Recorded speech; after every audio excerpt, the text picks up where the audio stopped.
Olá, queridos, graça e paz, e que Deus te abençoe em mais esse dia. Estamos de volta, para a gente retomar exatamente do ponto onde a gente parou. Eu quero só te recordar aqui, a gente está falando de como andar na vontade de Deus. Eu já falei para você, a gente está falando de 3 passos, estamos agora no segundo. O primeiro é, para andar na vontade de Deus, eu preciso conhecer a vontade de Deus. Conhecer a vontade de Deus através da sua palavra, renovando a minha maneira de pensar na palavra de Deus. O segundo passo é esse que a gente está falando aqui, conhecer a liberdade conquistada na cruz do Calvário. A cruz do Calvário foi uma grande obra de liberdade e está escrito aqui em Romanos 6,14 que o pecado já não nos domina, porque não estamos debaixo da lei, mas debaixo da graça. Eu disse para você no último vídeo que a maior marca da graça é que não somos mais dominados pelo pecado. Então o pecado ele não vai pegar ninguém na gravata e obrigar ele a pecar.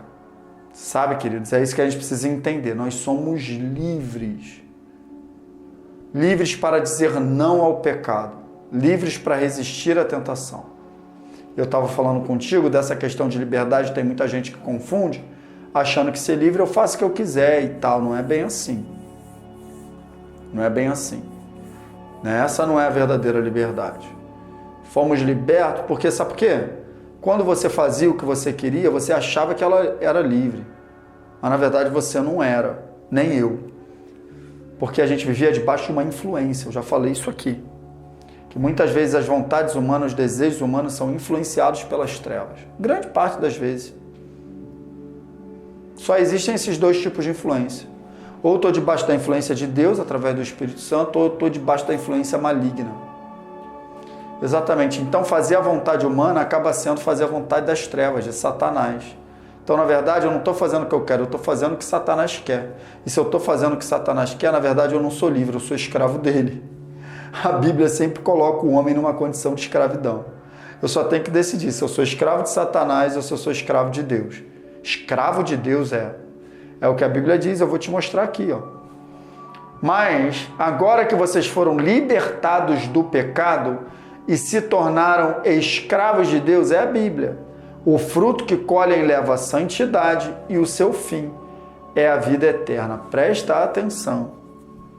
A Bíblia está dizendo que nós fomos libertados do pecado, de uma natureza que sempre nos induzia ao erro. Mas para eu ser livre para fazer o que eu quiser, entenda isso. Ser livre para fazer o que você quiser é continuar sendo escravo do pecado. Você já foi liberto, eu já fui liberto, amém? Quero te dizer, eu e você não precisamos ceder às nossas vontades. A gente não precisa fazer tudo o que der vontade.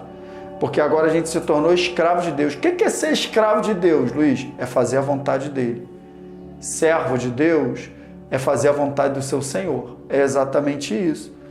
E como a gente agora anda na vontade de Deus, a nossa colheita é santidade e vida eterna.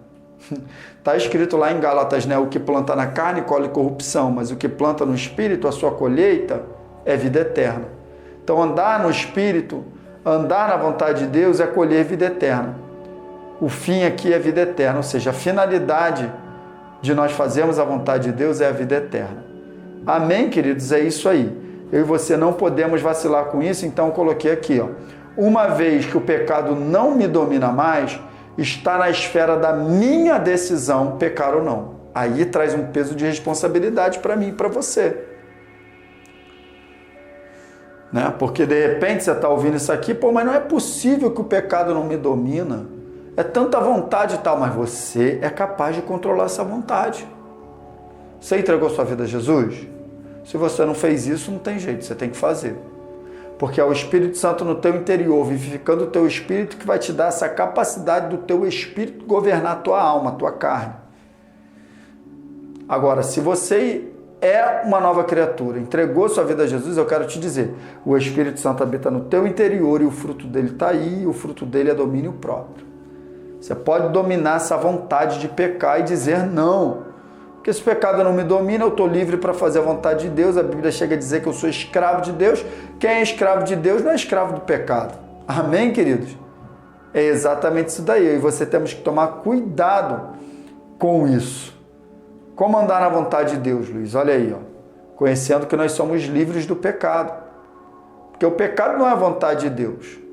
Se eu sou livre do pecado, então eu sou escravo de Deus, eu vou andar na vontade de Deus.